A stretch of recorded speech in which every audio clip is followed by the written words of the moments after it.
The invitation came via text on a Tuesday afternoon. Family dinner Friday. Mom's making your favorite. Be there at 6. My brother Tyler had sent it to the group chat, and within minutes, everyone had responded with variations of "see you there" and heart emojis. I was the last to reply 3 hours later with a simple "okay." No one acknowledged my response. That was normal.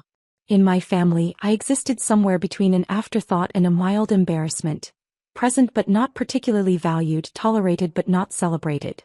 I sat in my office on the 42nd floor of a downtown Seattle high-rise, looking out at the city skyline as the late October sun painted everything in shades of amber. My monitor displayed real-time analytics. 94 million active users across 127 countries. Revenue projections for Q4 showing $287 million. Server capacity at 73%, well within optimal range. My company, NextGen Analytics, had revolutionized how businesses understood customer behavior through AI-powered predictive modeling. We'd gone from a scrappy 3-person startup in my apartment to a company valued at $4.2 billion in just under 7 years. But to my family, I was still just playing business on the internet. Growing up in Bellevue, I'd always been the odd one out. Tyler was the star, varsity football, student body president, full scholarship to USC, MBA from Wharton, now a managing director at Goldman Sachs. My sister Rachel had followed a similarly golden path. Debate team captain, Yale undergraduate, Harvard Law, partner at a prestigious Seattle firm by 34. I'd been the weird kid who preferred coding to sports, who spent lunch periods teaching myself Python instead of socializing, who got excited about algorithms and data structures while everyone else was excited about homecoming. You need to develop social skills, Mom used to say, not unkindly. Computer stuff is fine as a hobby, but you need to focus on real career prospects. She's right, Dad would add. Technology is a tool, not a career. You need something solid. Accounting maybe. Engineering if you're committed to the computer angle. But I hadn't wanted to be an engineer at someone else's company. I'd wanted to build something of my own. At 19, I dropped out of community college to launch my first startup. A simple analytics dashboard for small e-commerce businesses. It failed within a year. My family's collective, "I told you so," was deafening. At 21, I tried again with a different approach. That company lasted 18 months before running out of funding.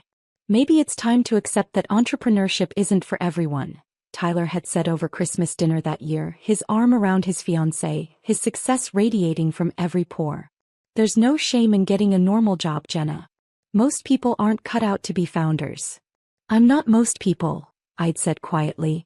Clearly, Rachel had added with a laugh. Most people know when to quit. But I hadn't quit.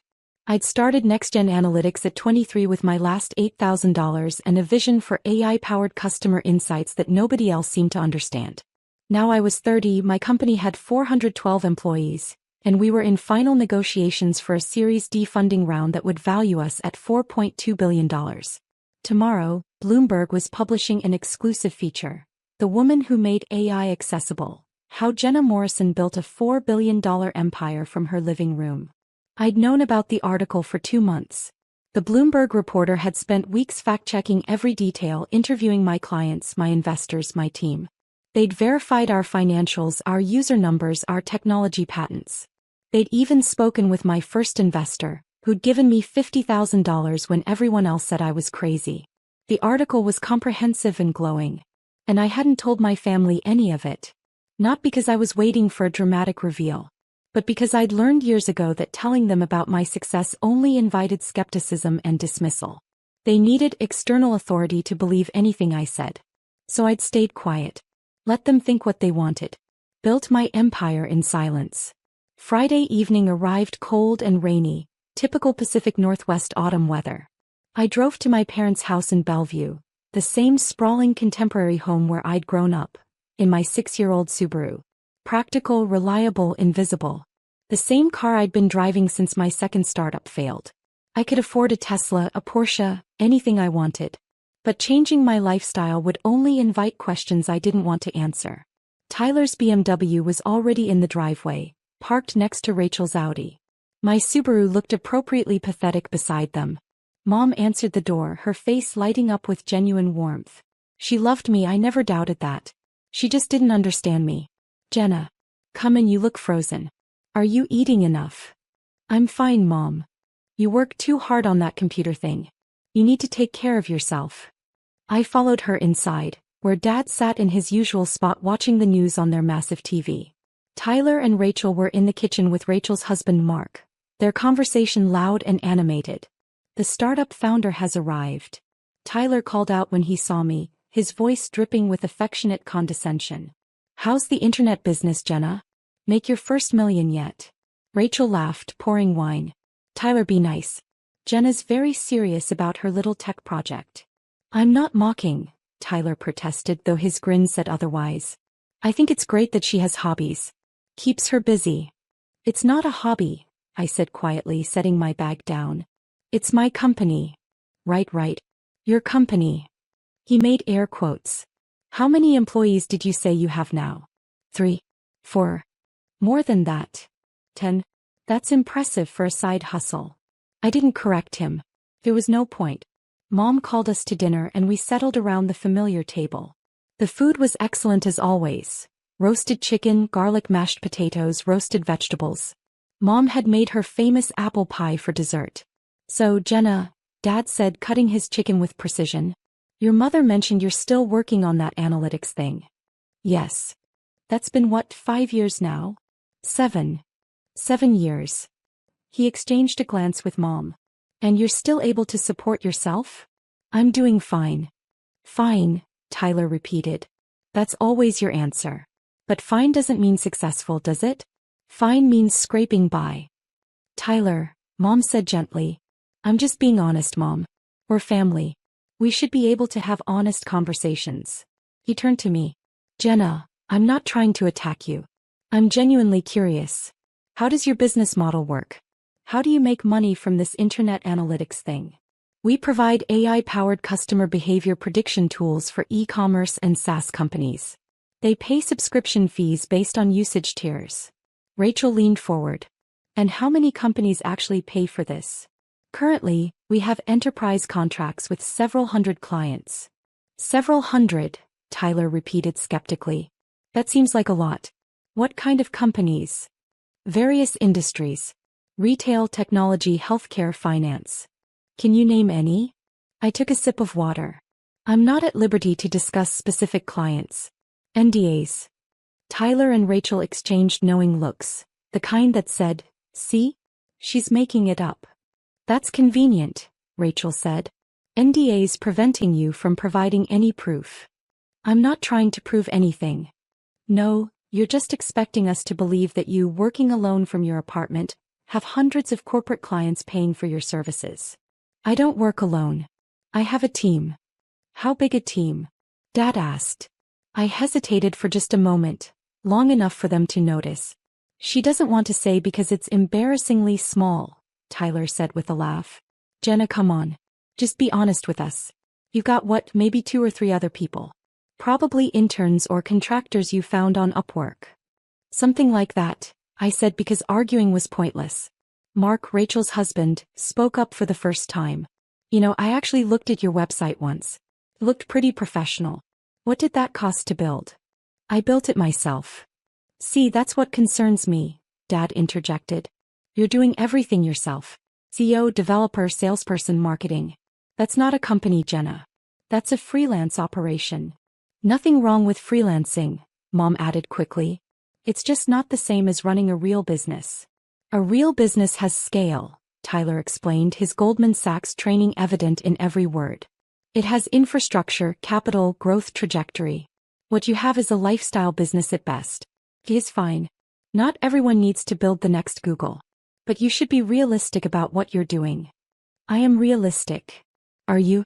Because from where I'm sitting, you're 30 years old, still living in a small apartment, still driving a car from college, still working on the same project you started in your early 20s. That's not trajectory, Jenna. That's stagnation. Rachel nodded. Tyler's right. And we're worried about you. We're not saying this to be mean. We're saying it because we love you and we want you to have security. I have security.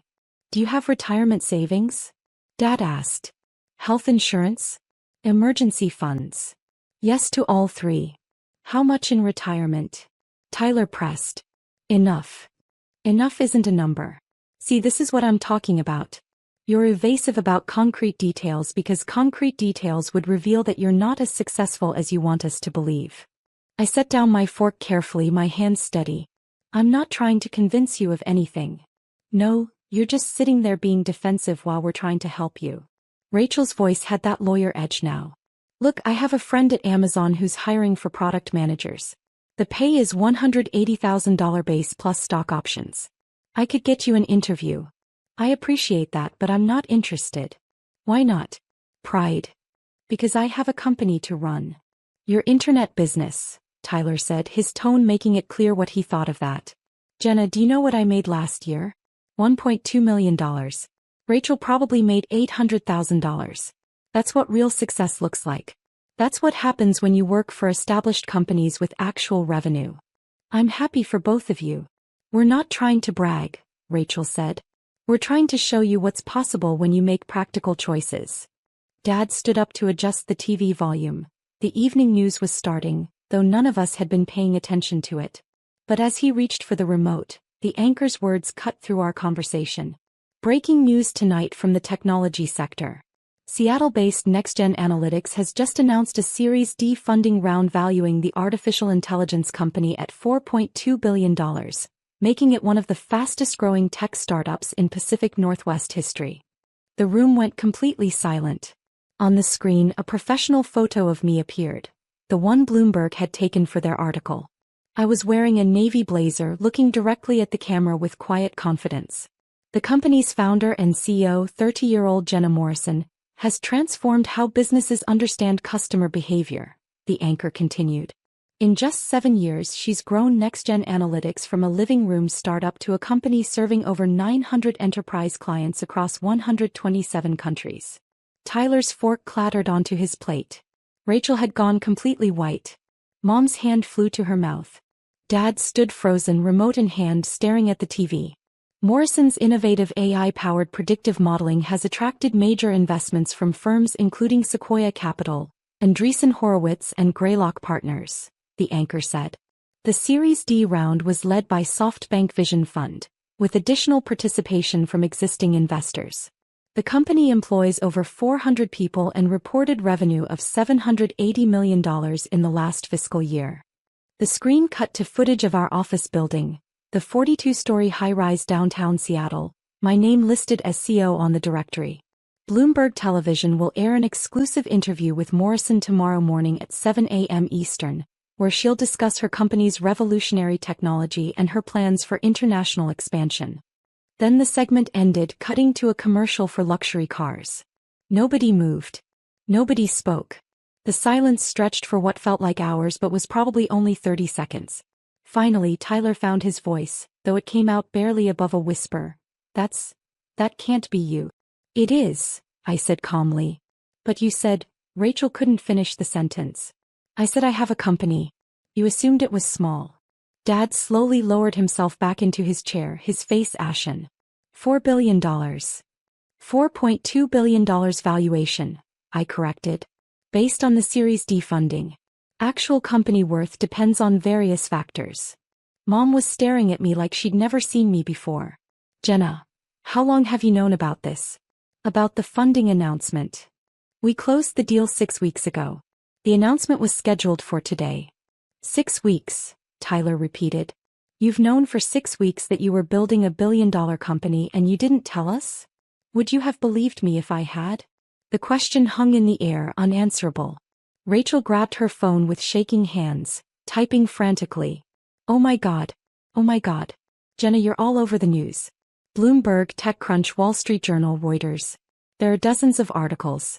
They're all calling you. She looked up, her face a mixture of shock and something else.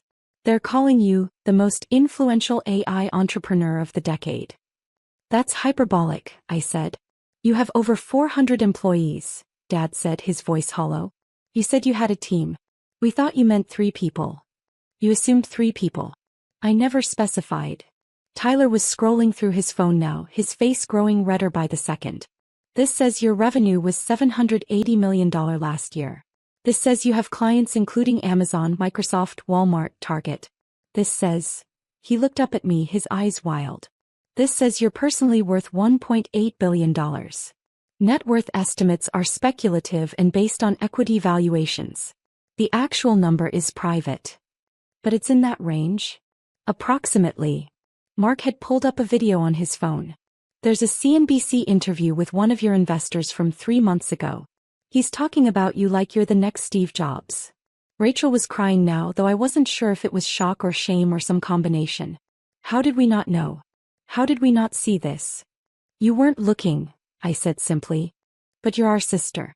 How could we miss that you were building a billion-dollar company? Because you'd already decided what my story was. Computer-obsessed girl playing entrepreneur, probably failing, definitely not as successful as her siblings. Once you decided that, you stopped paying attention to anything that contradicted it. Tyler stood up abruptly, pacing to the window. I need to call my office. Jesus Christ, Jenna, everyone's going to be asking me about you. My partners, my clients, everyone. And I didn't even know. He turned back to me. Why didn't you tell us? I tried. Multiple times over the years. You dismissed it every time. We didn't dismiss it. No. Tyler, 20 minutes ago you asked if I'd made my first million yet. You called my company a side hustle. You said I was stagnating. He had no response to that. Dad's phone started ringing. Then Mom's. Then Rachel's and Tyler's. Don't answer those, I said quietly. It's going to be reporters and people wanting comments. My communications team can provide you with talking points if you need them. You have a communications team, Mom whispered. I have several teams. Communications, engineering, sales, marketing, customer success, legal, finance, HR. That's what happens when you employ 412 people. 412, Dad repeated mechanically. The news said over 400. You know the exact number. I'm the CEO. I know everything about my company. Rachel's phone buzzed continuously. She looked down at it, her face going from pale to green. I'm getting messages from everyone. The senior partners at my firm. My law school friends. Everyone's asking if I'm related to you. You are. They're asking why I never mentioned it. What are you telling them? She couldn't answer. Mark was still scrolling through articles, his voice numb as he read aloud. Morrison's technology has been called revolutionary by industry analysts. Her AI algorithms can predict customer behavior with 94% accuracy, enabling businesses to optimize everything from inventory management to marketing strategies. Major Fortune 500 companies credit her platform with generating hundreds of millions in additional revenue. Hundreds of millions, Tyler said. You've generated hundreds of millions in revenue for other companies. Our clients see an average ROI of 340% within the first 18 months, I confirmed. Mom finally moved, standing up and walking over to me. She didn't say anything, just looked at me with tears streaming down her face. Mom, it's okay. It's not okay, she interrupted, her voice breaking. Nothing about this is okay. We've been treating you like a failure. Like a child playing pretend. And all this time you were, she couldn't finish. I was building something, I said gently. Same thing I've been telling you for 7 years. But we didn't believe you. She reached out to touch my face. We didn't believe our own daughter. Dad's phone rang again. This time he answered, his voice automatic. Hello? Yes, this is Robert Morrison. What? A reporter from Bloomberg? No, I can't. He looked at me, his face crumbling. She's my daughter. I don't have any comment. I need to go. He hung up and sat back down heavily. They want to interview me for the extended profile. About what it was like raising a tech prodigy. You don't have to do any interviews, I said. Did you? Tyler asked suddenly. Did you do an interview with Bloomberg? Yes. It airs tomorrow morning at 7 a.m. Jesus. He ran his hand through his hair. Everyone I know is going to watch that. Everyone. Rachel's lawyer instincts kicked in. What are you going to say? About us? About your family? I'm going to talk about my company, my technology, and my vision for the future. I'm not going to discuss my personal life unless they ask directly. And if they ask about your family? About whether we supported you? I looked at her steadily. Then I'll tell the truth. Which is? That you loved me but didn't understand what I was building. That you wanted me to be successful but couldn't recognize success when it didn't look like what you expected. Tyler sat back down, his head in his hands. That makes us sound like terrible people. You're not terrible people. You're just people who made assumptions and never questioned them. I'm a managing director at Goldman Sachs, he said, his voice hollow. I analyze companies for a living. I should have seen this. How did I not see this? You saw what you wanted to see. That I was your little sister who needed guidance and protection. That narrative was more comfortable than considering that I might know what I'm doing. Dad stood up again, this time walking to the window where Tyler had been. I told you to study accounting. I said technology was just a tool, not a career. I remember. I was wrong. Completely, catastrophically wrong. You gave me advice based on your experience. You weren't wrong to do that. You were just limited by your perspective. Don't make excuses for us, Rachel said sharply. We were dismissive and condescending. We treated you like a child playing make-believe. And we were wrong. Mom had started crying harder. You've been coming to these family dinners for years, letting us lecture you and criticize you and offer you entry-level job opportunities, while you were running a billion-dollar company. $4.2 billion, Tyler corrected automatically, then laughed bitterly. Listen to me. I'm still correcting you. I can't help myself. My phone buzzed. I glanced at the screen, my head of communications probably having a controlled panic attack. The Bloomberg feature wasn't supposed to be public until tomorrow morning. Someone had leaked the funding announcement early. I need to handle this, I said, standing. You're leaving? Mom asked, her voice small. I have a company crisis to manage. The funding announcement leaked 12 hours early. We have protocols for this, but I need to be available. Of course, Dad said quickly. Of course you do. We understand. Do you? I asked quietly. He met my eyes. No. But I want to. I picked up my bag and they all stood, uncertain and uncomfortable. Tyler approached first. Jenna, I need to apologize. What I said earlier about you playing business on the internet, about side hustles and stagnation, I was completely out of line. You said what you believed was true. But I should have asked questions instead of making assumptions. I should have listened to you instead of dismissing you. Yes, I agreed. You should have. Rachel came next. Can we fix this? Can we have a relationship that's not based on us completely misunderstanding your entire life? I don't know, I said honestly. That depends on whether you can see me differently. We see you differently now, she protested. You see my success differently. I'm asking if you can see me differently, the person who's been here all along. She had no answer. Mom hugged me tightly. I'm so proud of you. I should have said that years ago. I'm saying it now. Thank you, Mom. Will you come back? For dinner again, I mean. After things settle down? Maybe. We'll see. Dad walked me to the door. The Bloomberg interview tomorrow. Will you mention us? Only if they ask. And what will you say? I considered the question. That my family loved me but didn't understand me. That I built my success without their support because I didn't have a choice. That sometimes the people closest to you are the last ones to see who you really are. He flinched.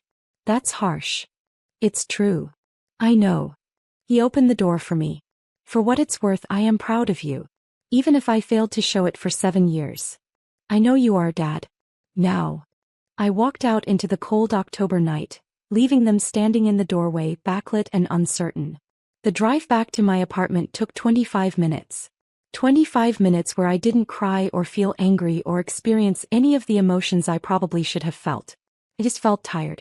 My phone rang continuously. I answered the ones that mattered. My COO, my head of communications, my lead investor from Sequoia. The leak actually helped us, my communications director said, her voice excited despite the crisis. The early announcement generated massive buzz. Bloomberg moved up the full feature release to tonight at midnight. They're calling it the biggest tech story of the quarter. Send me the final copy for approval. Already did. Check your email. I pulled into my parking garage, the same modest apartment building I'd lived in for 5 years, and rode the elevator to the 7th floor. My apartment was small but comfortable. 1 bedroom, 1 bath, a living room that doubled as my original office back when the company was just me and my laptop. I could afford a penthouse downtown. A house on the waterfront. Anything I wanted. But this place had history. This was where I'd written the first lines of code that would become next-gen analytics. where I'd stayed up for 72 hours straight solving the algorithm that would make everything possible, where I'd cried after my second startup failed and promised myself I'd try one more time. I kept it as a reminder of where I started, of what I built from nothing. My laptop was already open on the coffee table. I pulled up the Bloomberg article, reading through the final version carefully. It was comprehensive. 5,000 words covering everything from my childhood to my current vision for AI's future. They'd interviewed 12 of my clients, all of whom spoke glowingly about our technology. They'd analyzed our financials, our growth trajectory, our competitive advantages. And they'd asked about my family. I read that section carefully. When asked about her family's reaction to her success, Morrison's face becomes unreadable. They love me, she says carefully. But they didn't understand what I was building. To them, working on a computer meant I was playing games or wasting time. They wanted me to get a traditional job with a regular paycheck. They meant well. Did they support her entrepreneurial journey? A long pause. They supported me the way they knew how. Which wasn't the way I needed. Morrison's brother is a managing director at Goldman Sachs. Her sister is a partner at a major law firm. Yet Morrison, who built a company now valued at $4.2 billion, says she felt like the family failure for years. They measured success by traditional metrics.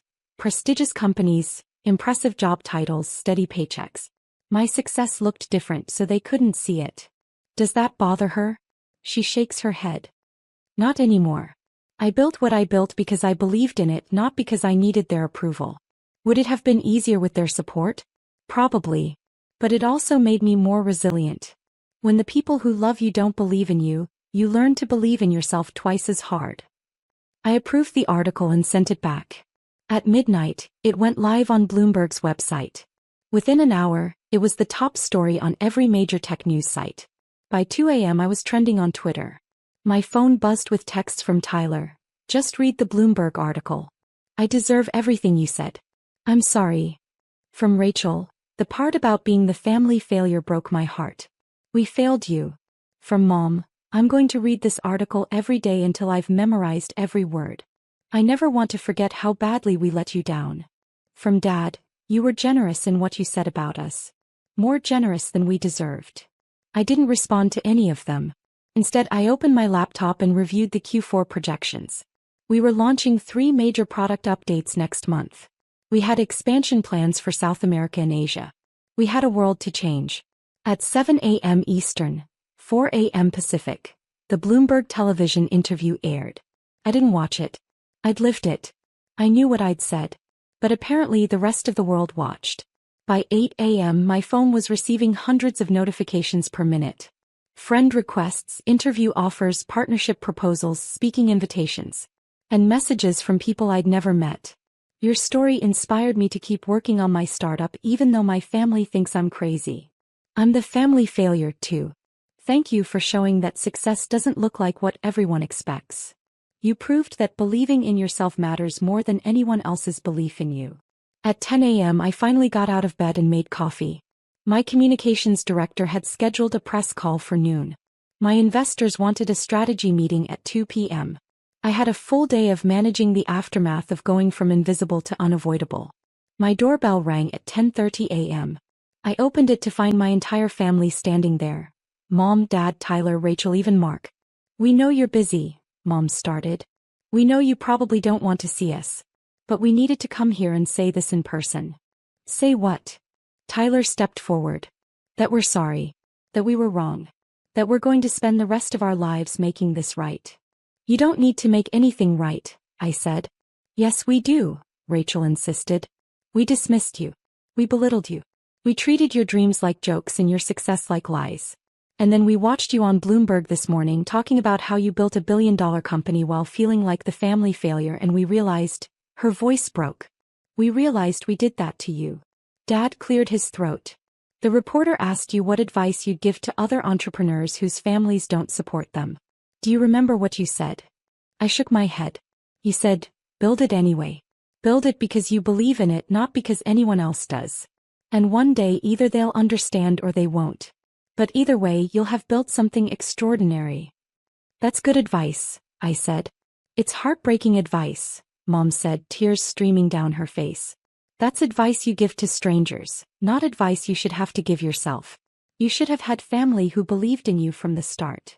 But I didn't. And I'm okay with that now. We're not okay with it, Tyler said firmly. We're not okay with the fact that we were the obstacles you had to overcome instead of the support system that helped you build. I looked at them. My family, successful and accomplished in their own rights, standing in my apartment building hallway looking lost and ashamed. Come in, I said, stepping aside. They filed in, taking in my modest apartment with new eyes. You really did build it all from here, Rachel said softly, looking at the living room where my original desk still sat in the corner. This is where it started. Why didn't you move? Dad asked. You can afford anything. This place reminds me of who I was when I started. When all I had was an idea and determination. I never want to forget that. We sat in my small living room, and for the first time in years they asked real questions. Not dismissive questions designed to prove I was failing, but genuine questions about my work, my vision, my journey. I told them about the early days. About the 72-hour coding sessions. About the investors who said no 23 times before one said yes. About the first client who believed in us. About hiring employee number 1, then 10, then 100. They listened without interrupting, without dismissing, without assuming they knew better. I watched your Bloomberg interview 3 times, Tyler said eventually. The host asked you what your biggest challenge was. You said loneliness. That surprised me. Why? Because you have 400 employees. Thousands of clients. You're surrounded by people. None of whom are family, I said quietly. I built all of this while feeling like I was doing it alone. Like no one who mattered really saw what I was accomplishing. Mom's face crumpled. We should have seen it.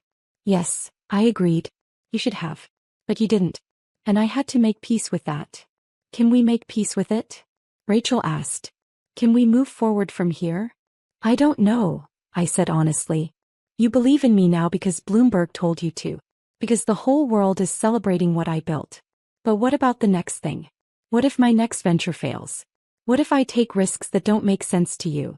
Will you believe in me then? They exchanged uncertain glances. That's what I thought, I said not unkindly. You believe in my success. I need people who believe in me. Give us a chance, Dad said. Give us a chance to learn how to do that. Maybe, I said. But not today. Today I have a company to run and a media storm to manage. Today I need to focus on what I've built, not on what we've lost. They stood to leave, reluctant but understanding. At the door, Tyler turned back. For what it's worth, I've spent my entire career being the successful Morrison sibling. The one everyone looked up to. And now everyone's looking at me and asking how I didn't see that my sister was more successful than I could ever hope to be. That must be difficult, I said. It's humbling, he corrected. And I needed it. After they left, I stood at my window looking out at Seattle's skyline. Somewhere in one of those buildings my team was working. Building. Creating. Solving problems I'd never have to think about because I'd hired brilliant people to handle them. I'd built something extraordinary. Not because my family believed in me, but because I believed in myself when no one else would. And that, I realized, was the real victory. The Bloomberg feature called me the most influential AI entrepreneur of the decade. My family was just the last to know.